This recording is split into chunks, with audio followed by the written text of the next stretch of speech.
Կառավարության շենքի առջև շուրջ 4 ժամ տևած բողոքի բազմամարդ ցույցը արդյունք չտվեց։ Հարյուրավոր առևտրականներին մոտեցավ միայն գործադիրի դիմումների քննարկման վարչության պետը, խորհուրդ տալով ընդամենը նամակ գրել վարչապետին։ Եթե օրենքում կա որևէ դրույթ, որը ձեզ մտահոգում է, հրավոր կետարկել գրեք։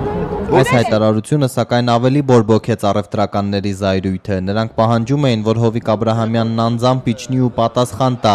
ինչու է խոշոր ստվերի դեմ պայքարի անվան տակ իրենց զրկում ապրուստի միակ միջոցից։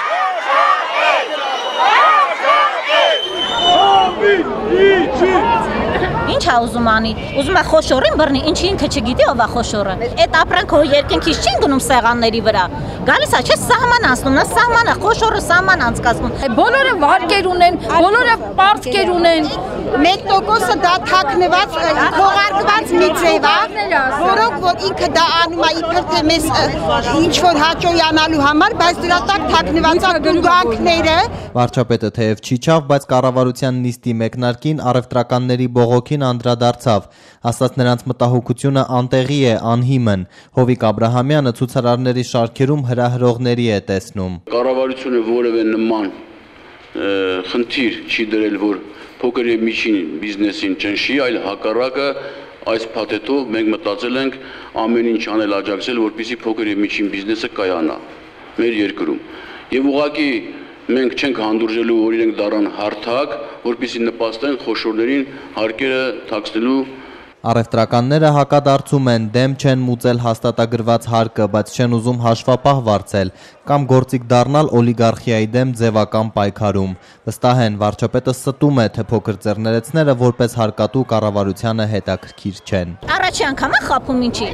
Մենք ընդհանրապես որպես ժողովուրդ, որպես մարդ իրան հետաքրքիր ենք, որ որպես հարկատու հետաքրքիր լինենք։ Այս բյուջեն ումով է լցնում։ Մեծանով։ Որեսի մանր բիզնեսը տրորելու պայքար է, ավելի ճիշտ կառավարության կողմից։ Բայց մենք հացի փող ենք աշխատում։ Մեր ընտանիքի, մեր երեխեքի հարցն է։ Ով է տեսել փոքր բիզնեսին մարդիկ հարված են ենել այս աստիճանի։ Ըստ էության փորձ է արվելու Հայաստանում փոքր բիզնեսը մղելու ընդամենը կարմիր գիրք։ Թեև այսօր ցուցարարները չդիմեցին բողոքի ավելի կոշտ միջոցների, փողոցը չփակեցին ինչպես նախորդ անգամ, բայց ոստիկանությունը մեծ թվով ուժեր էր կենտրոնացրել հարակից բակերում։ Երևանի փոխոստիկանապետ Վալերի Օսիպյանն էր բանակցում առևտրականների հետ։ Մենք օրենքը չենք խախտում, ու ցանկություն չունենք խախտելու, բայց մենք ոչխարել չենք այսքան մարդ, որ եկելաստեն մի պատասխան չստանա։ Ես հարկատու եմ, ինձ պարտավոր են հարգեն, ես եմ փող տալի, որ այս պետությունը մնում է։ Թույլաց վրա կիրառեն, ու բերեն մեզ ցույց տալ իրաց վիլաները, իրաց կառույցները։ Սա ասում են մենք ժողովրդի հետ ենք, ուր են։ Մեկը չկացնե կողներս կանյակ։ Այսօրվա ցույցին միացել էր ոչ թալանին նախաձեռնությունը, որ ձևավորվեց էլեկտրաէներգիայի թանկացման դեմ պայքարից։ Երիտասարդները անվստահության կարմիր քարտ էին ցույց տալիս իշխանություններին, պնդեցին ճնշումների մասին ահազանգեր են ստանում։ Մալացիա տոնավաճառի սեփականատեր կամ բաժնետեր անունը գիտեմ միայն Ռադիկը, մտնելով տոնավաճառ հայտարարել է, որ անգամ մեկը փորձվի տեղից շարժվելու։ Ճիշտ այդ րոպեներին սպառնալիքներն իրականություն էր դարձնում Վաղարշ եւ ընկերներ ոսկու շուկայի տնօրեն Վաղարշ Աբրահամյանը, կոտրելով բոլոր այն աշխատակիցների սեղանիկները, ովքեր ցույցի էին մասնակցել։ Տաշեկը փրկեք։ Գնացեք, ինչ եք տայրը խաղանում արա։ Փրկեք ուսածքո։ Ուսամոդի չփրկեք դու։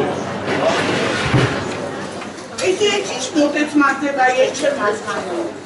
Որովհետև 10 օր բացադրում են, դու չեք ընդունում։ Ոսկու շուկայի տնօրենը պարծենում էր, պատժում է կառավարության բարեփոխումներից դժգոհողներին։ Ճիշտ եմ արել եւ ելի պետք է շարունակել։ Շրջանենք նրանք ով չեկե, որ դրանք կարգի իրավիրեն։ Առևտրականների բողոքի հաջորդ ակցիան երկուշաբթի է ազգային ժողովի առջև։ Երեքշաբթի էլ փոքր ձեռներեցությամբ զբաղվողների միությունը մտադիր է Ազատության հրապարակում հանրահավաք անցկացնել։